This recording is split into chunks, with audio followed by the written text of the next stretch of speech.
Okay. I'm going to read some poetry this afternoon. It's my morning. Try to relax a little. Beauty Refracted by Moldaw. I bought this in Vermont. I believe she was educated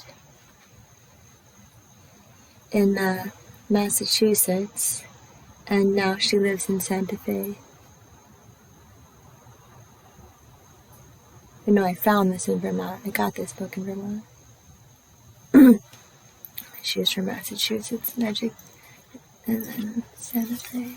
Beauty Refracted. I'm just going to start at the beginning. Where I read these. The dedication is to Arthur, steadfast companion in life and art.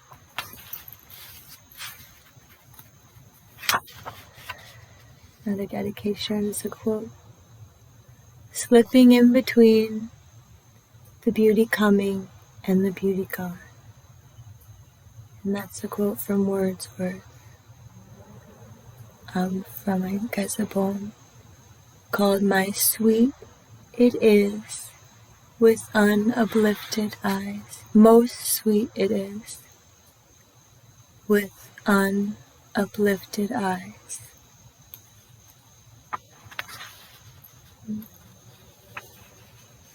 I think that's about religion, spirituality.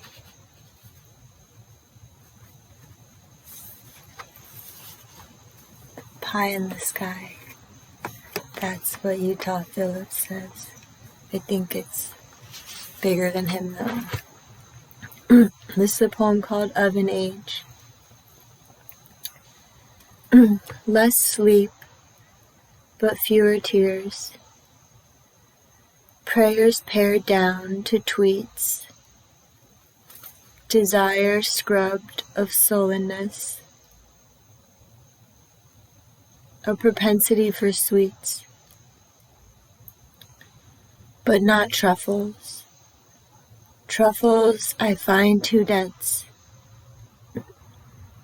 Chocolate glazed bacon, the idea of it, too strange.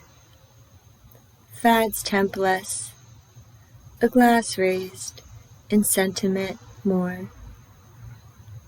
The fleet beauty of words, no longer encased, unsaid, the glass in shards. Opa. Okay.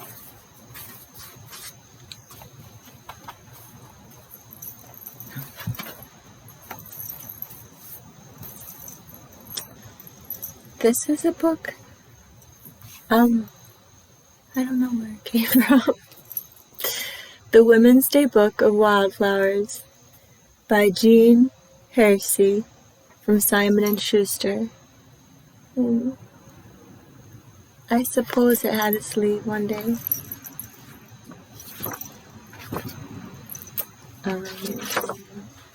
Some acknowledgements. It's from 1960 and reprinted in 76.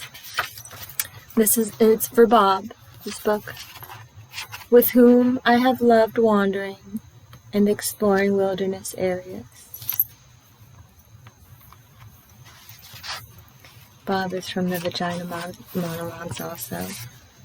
He's a good guy.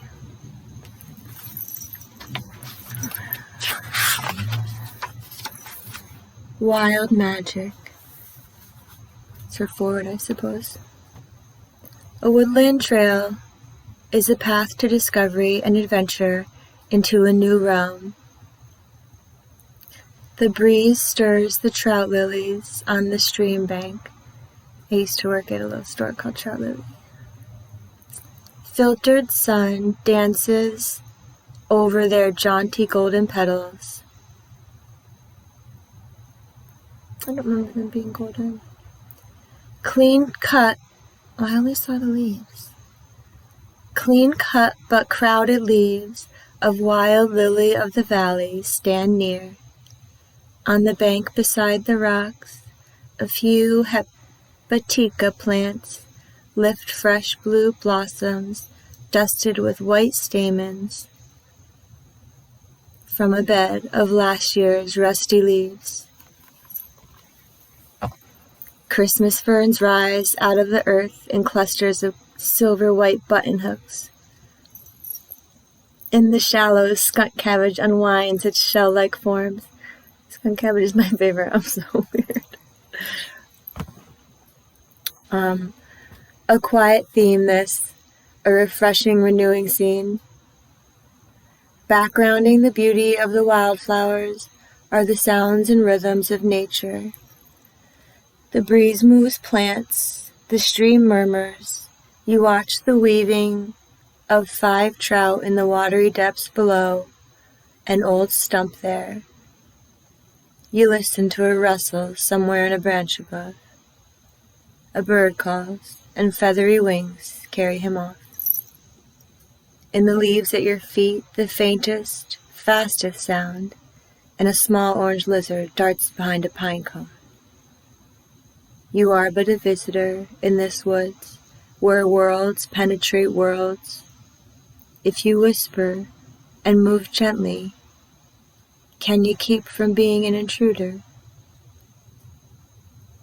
Quietly you breathe in the beauty, the tranquility.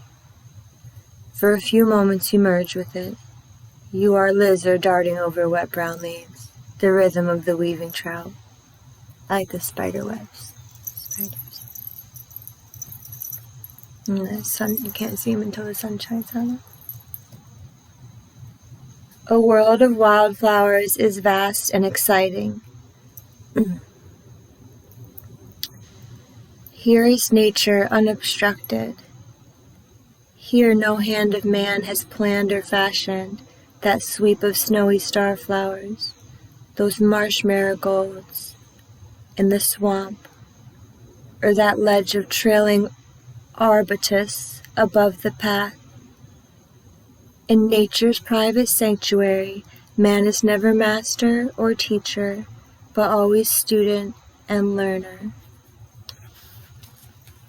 The long passageways of laurel and rhododendrons, in the Smokies. I was in the Blue Ridge, it's right beside it. A long time ago.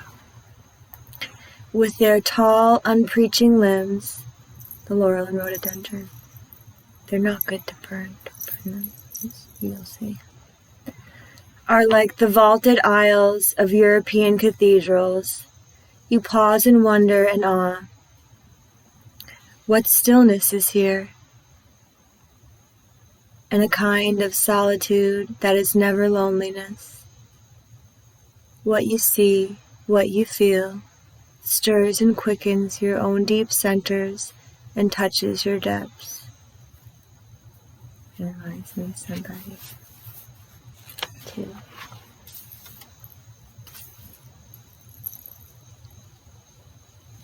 A grove of dogwoods and silver bell trees in flower creates a different mood and starts your spirits dancing.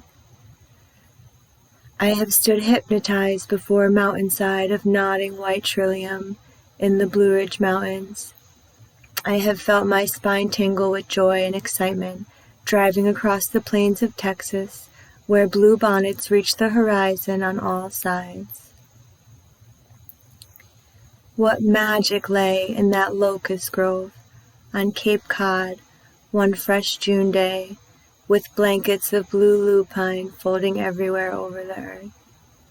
That's my favorite, blue lupine, but I've never been to Cape Cod. There was an afternoon in a meadow of daisies, stretching out lazily on the warm earth. As far as we could see, daisies, white daisies with yellow centers against the blue sky. Another time, another scene, a clear white October morning.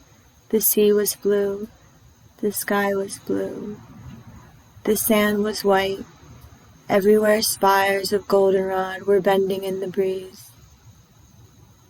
My friend said that if you eat the goldenrod when it's all full of pollen and the bees are all on it, he said grab it and eat it because eating the pollen will help combat allergies, make you like resistant or something, like a step closer to the source than local honey. Just eat it yourself.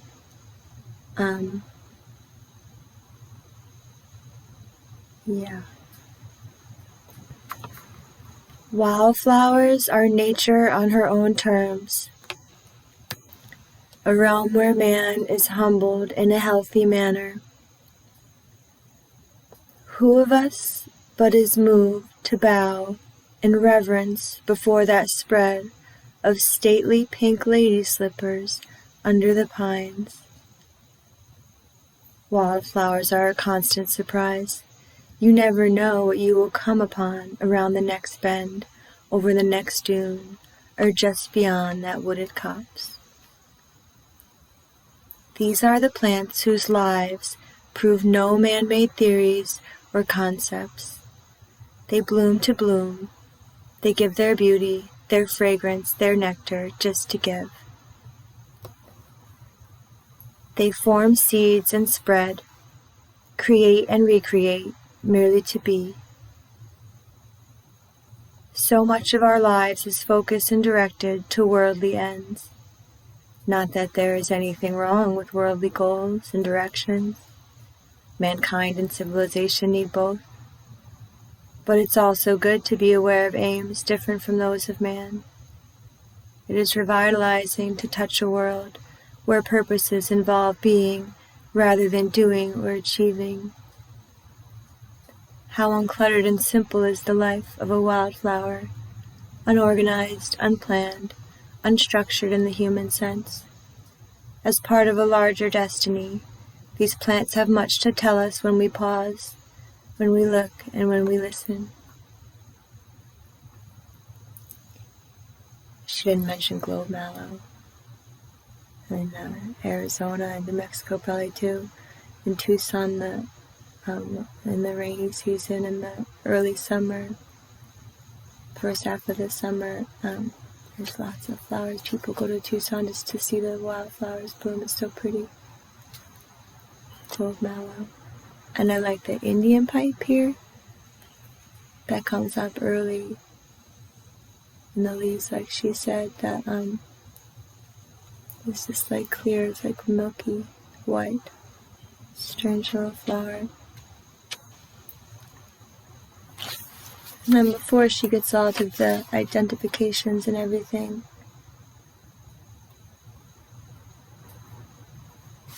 there's still more. I'll read it. Here's another quote. We are the roadside flowers, straying from garden grounds, lovers of idle hours, breakers of ordered bounds. That's from Bliss Carman. I don't know who that is. Sounds pretty cool. Wildflower, 200 wildflowers. The fragile windflower is beautiful as you study a delicate bloom, whether or not you know its name. But there is also pleasure and satisfaction in learning not only the name, but a little about the plant. Why the name windflower? Legend tells us that its original home was Mount Olympus, home of the gods, where wind blows, where winds forever blow. Olympia was cool, I know that. I forget her story though.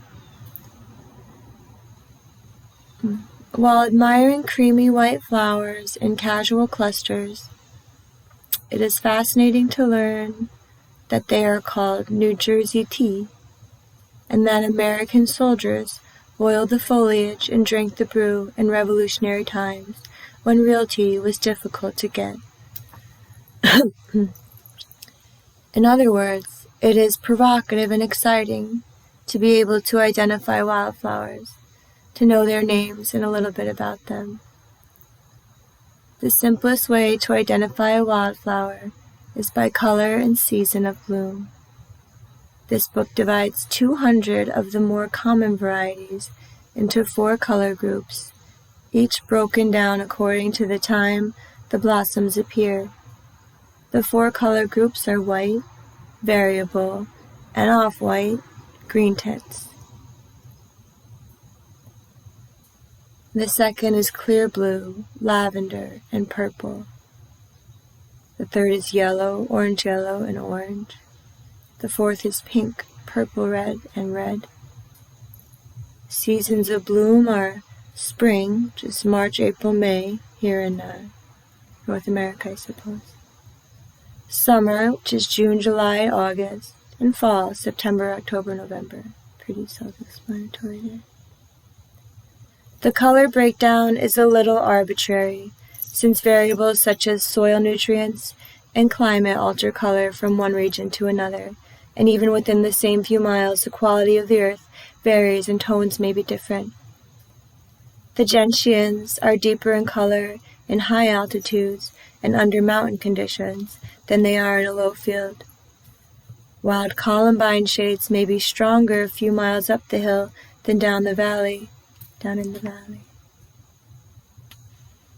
There are also variables in season of bloom. Spring comes earlier in some parts of the country than in others, and there may be a considerable time overlap in the appearance of some of the late summer and early fall flowers. Daisies bloom in early May in North Carolina and in June on Cape Cod. Here is how you use the book. Suppose on an early spring day you are walking in the woods and wonder about a white flower you discover. What kind is it? It is like a daisy, but not really, because the petals are too long and the plant too low. Turn to the section on white flowers, then, because it is early spring, leaf through the beginning of the section. Presently you find an illustration of the very flower that puzzled you. It is bloodroot, the second in the book, and one of the earliest of all to flower.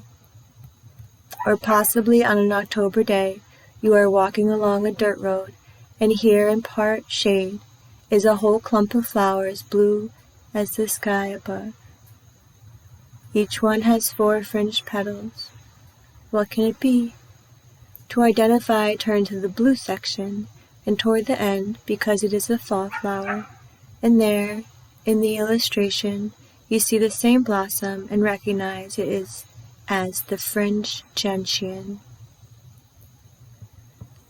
You will also be able to use this part of the book, to help you plant and grow wildflowers on your land.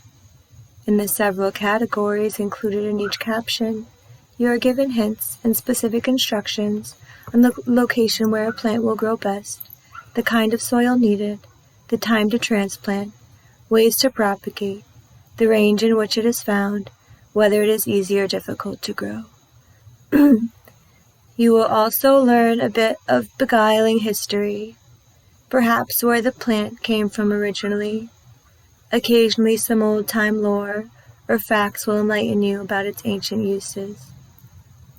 Some varieties are adaptable to different soils, but many prefer or must have acid or alkaline soil. You can get a soil testing kit to learn just which your earth is on different parts of your grounds. This is a good guide to aid you in knowing where to put the different wild plants. Each caption contains the comments, do pick, may pick, or don't pick. These suggestions are based on whether or not the flower is protected by conservation laws or whether the blooms wilt so fast there is no advantage to picking. Also, picking flowers causes harm to certain plants. Sometimes this is the reason for the don't pick. Some flowers like to be picked, they just do it again. I guess some flowers don't, they just get one. Yeah, that was nice. So yeah, it's nice to have a wildflower book.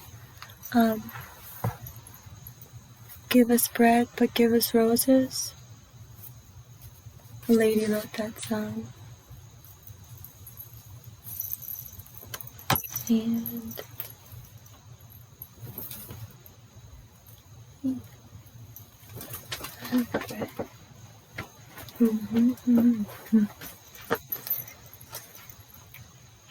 this one. I learned this in high school from a poetry class.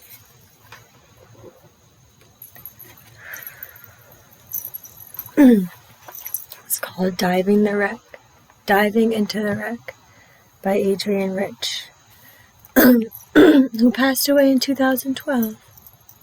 Oh, jeez. 1929 to 2012, so she was 71 plus 12, 83. That's all right. I don't know when she wrote this. First, having read the Book of Myths and loaded the camera and checked the edge of the knife blade, I put on the body armor of black rubber, the absurd flippers, the grave and awkward mask. I am having to do this, not like Cousteau with his assiduous team aboard the sun-flooded schooner, but here alone. There is a ladder. The ladder is always there, hanging innocently close to the side of the schooner. We know what it is for, we who have used it. Otherwise, it is a piece of maritime floss, some sundry equipment.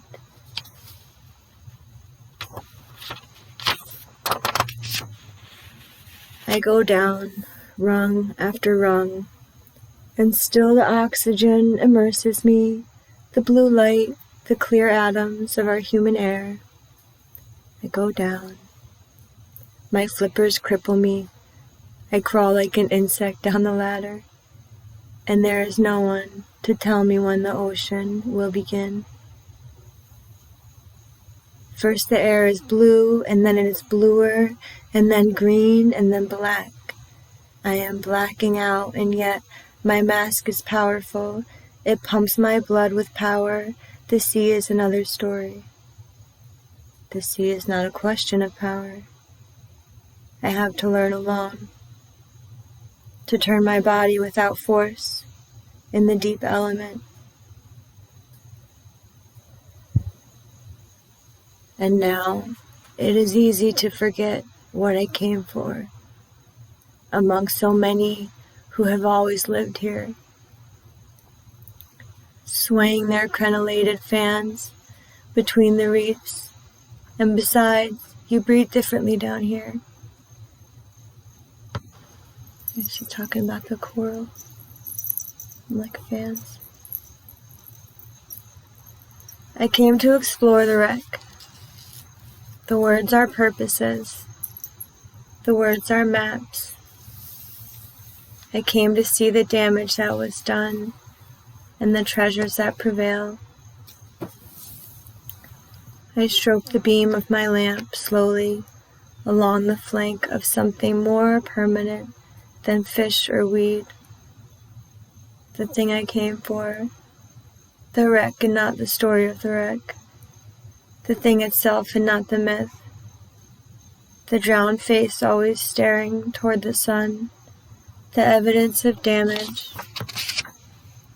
Worn by salt and sway into this threadbare beauty. The ribs of the disaster curving their assertion among the tentative haunters. This is the place. I am here, the mermaid whose dark hair streams black, the merman in his armored body. We circle silently about the wreck. We dive into the hold. I am she, I am he, whose drowned face sleeps with open eyes, whose breasts still bear the stress, whose silver, copper, and vermeil cargo lies obscurely inside barrels, half wedged and left to rot. We are the half-destroyed instruments that once held to a course, the water-eaten log, the fouled compass.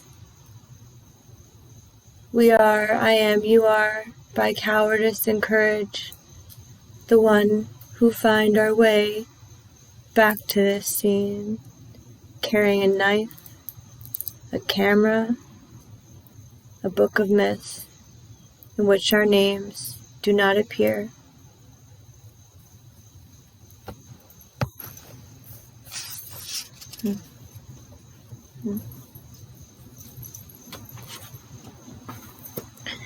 Let's read one more by Moldaw.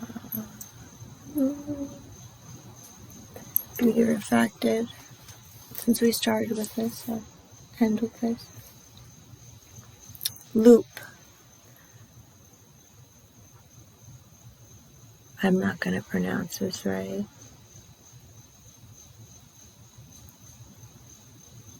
Payoke. Poyo. I don't know. Pojoaque. Payoke. A restless sleeper, the payoke shifts in its gravel bed and sighs, shrinks into itself. So it's a kind of Native American. Secretes mud curls. Like a restless sleeper, the payoke shifts in its gravel bed and sighs, shrinks into itself. Secretes mud curls. I'm not sure. That's what I think it is. Tried to look it up. I tried to keep everything I think in my head, but each former thought a new one displaces.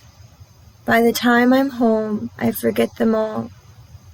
Owl guano drips down the arroyo's side. Arroyo is a huge ditch for when it floods. On the mesa, small precipices, outjuttings, horsetail, tamarisk, grow where they are blown, root in river sand, also the cow hoof, the plexi camper shell. Just observation she made. A loop. Not sure what a payoke is.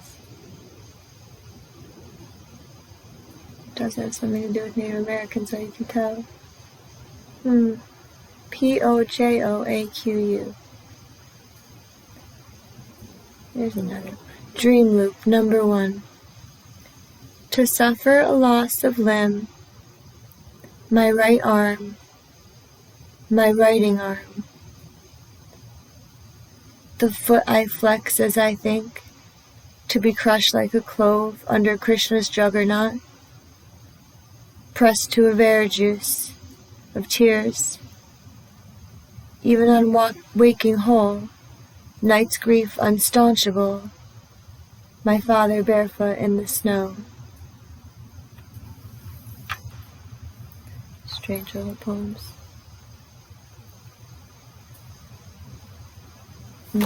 What's the next one, huh?